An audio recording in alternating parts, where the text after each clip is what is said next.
So everyone takes a turn of being an employer. Yeah. They take one of the job cards, which Yeah. is the black ones, and like puts it face up in front of them. Then the other players need to apply for that job using the qualifications that they have in their hand. The employer decides who has the best application, whether that's a serious application or a humorous application. Also, Seb, as soon as the job card's revealed, you can swap qualifications in your hand for the 10 random qualifications that are in the middle. Wee sex den for Tim. Okay, so Ali, I think I should be an author because first of all, I have some massively jacked forearms, which means that I am just going to be incredible at writing. So I can just type or write with my hand or use a note, anything, all day long. It's like fucking amazing how huge my forearms are.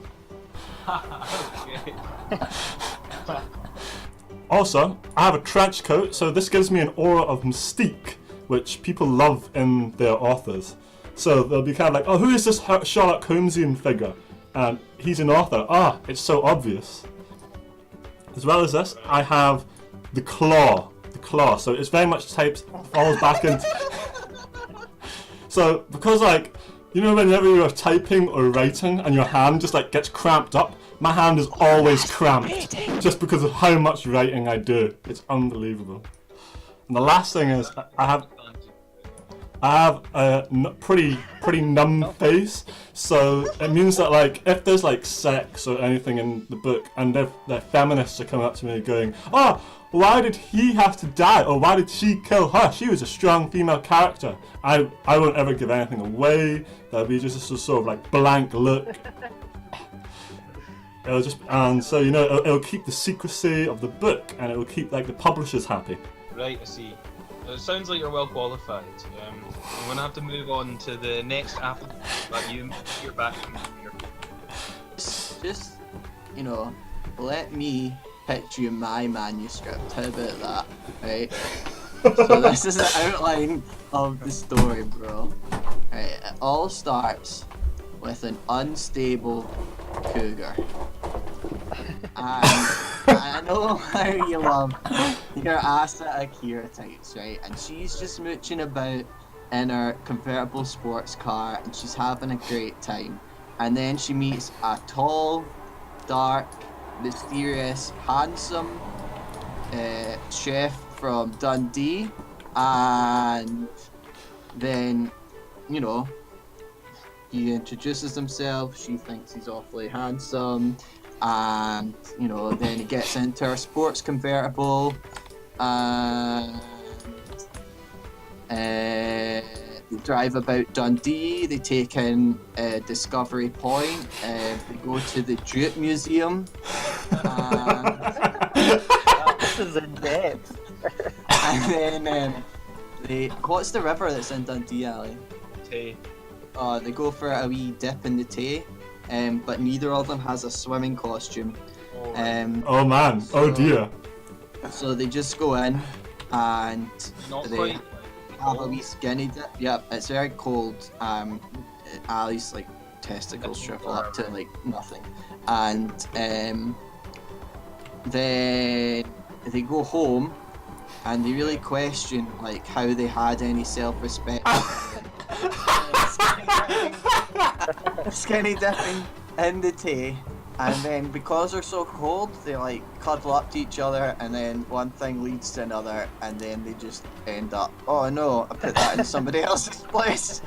No, it's not enough room. Well,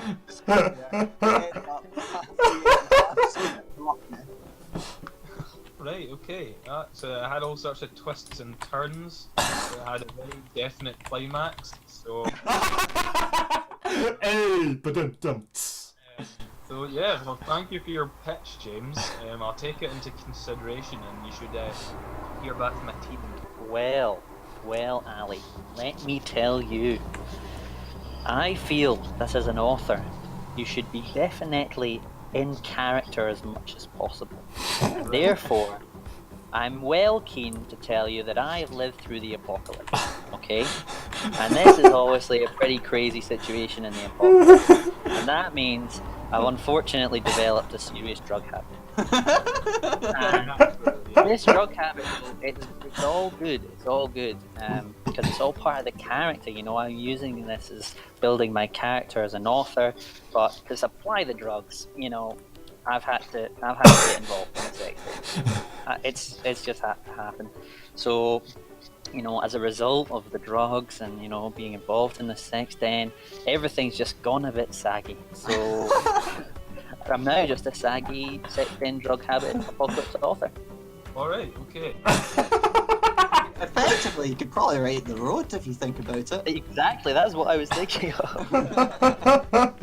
Oh, very interesting. 3 very different pitches. I think my final decision has to be to go with James on this one. Very enjoyable plot line, a good couple of twists and turns. Definitely not based in reality, so.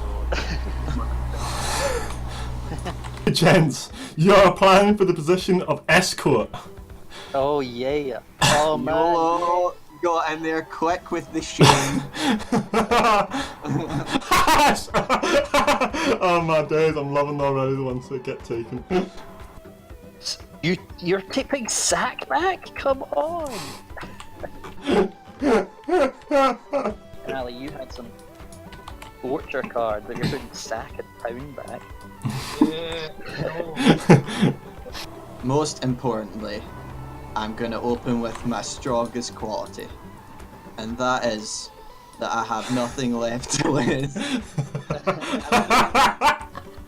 I don't think I have to elaborate much more on that, but, I mean, in the spirit of the game, I will put it out there that in order to keep my lights on and food on my table, I mean, I've tried everything, and I'm really at the point where, you know, I've just got nothing left to lose. Like, there's no dignity left. I should just sell my body, and that way that I'll manage to keep a little bit of money. Secondly, in order to deal with the trauma that I would inevitably suffer from the multiple destructions that I would take, I have a cold black heart. I wouldn't, you know, feel any emotion. I'd be able to, you know, compartmentalize all of the serious traumatic incidents that I clearly suffer as a result of this wonderful opportunity that you're presenting to me, Mr. Employer. Thirdly, I have no... Brilliant. So that means that I would be able to fulfill whatever derogatory deeds, actions, fantasies were required of me, regardless of the debauched nature that they might entail. And lastly, I'm quite a rapid person. Okay. Fairly spry on my feet, quick over 100 meters. That'd be good to run away if there was a particularly aggressive client. Also, you know, you could choose to interpret it as though, you know, I'd have a fairly high, you know, amount that I'd be able to get through per hour. Turnover, yeah, good turnover. High turnover. And that's why I think I would be well suited for this position. Tell me what would make you a great escort. Well, I feel that I have the number one quality of an escort, which is being passive aggressive. So, as we all know, being an escort, you just you hate your life. You're just aggressive to everyone, and that's just the way it is, you know, that's the personality that some people go for. And sometimes that causes some issues, right? And I'm there, you know, no pimp's gonna take my money, because I've got a Magnum. I've got a passive aggressive Magnum right there. but it's not all downhill, you know. It's not all looking so aggressive, and I'm not going to be shooting too many people because I'm going to be doing some pretty heavy massages with some massage oil. We all know that Ali loves a happy ending. So finally do have something to finish off that nice oily massage, because I'll be wearing some. So, And I feel that this gives me a well-rounded, passive-aggressive, Magnum. suitably magnum well, escort. Ali, let's hear what makes you a good escort. Would make you a good escort again. Well, you see, an escort is more than your back alley $5 sucky whore. Right? Yeah. As an escort, you've got to offer a bit more of a premium and discreet service. That's why I come with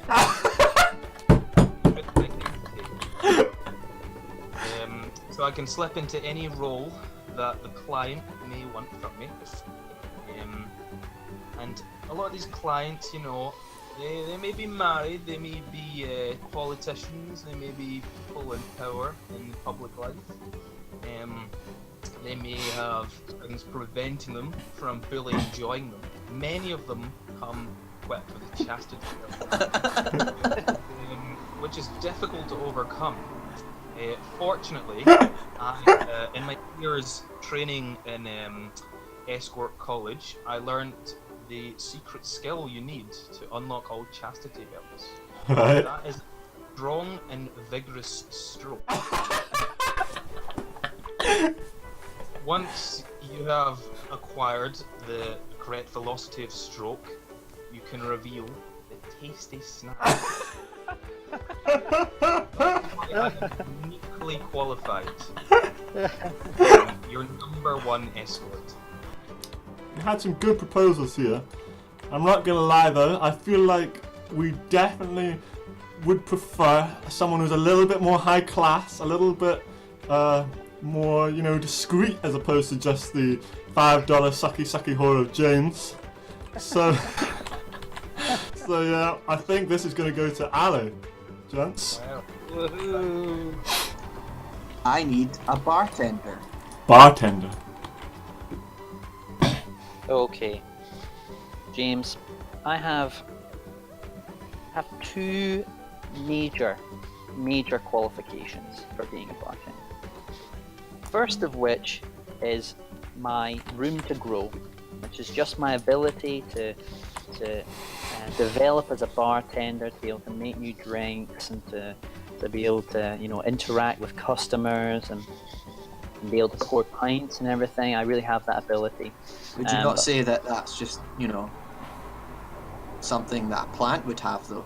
It is something that I can't have, but it's a key thing for you to understand that I have that ability to get better as a bartender, get better as a person. But the key thing, one of the key things, is that my ability to spray that purple drink. Because